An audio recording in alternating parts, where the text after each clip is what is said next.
This video will show you how to call a video conference room from the directory.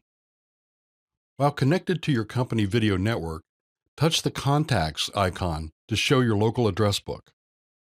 The directory will list a variety of contacts, such as video conference rooms and individual people. Select the entry you wish to call and touch Call. The remote participants are notified of the incoming call and can accept. The call is now launched and you can start your meeting. If the contact you are looking for is not saved in the local address book, touch the search icon to browse the corporate directory. Type the name of the person or room you are looking for and press Search.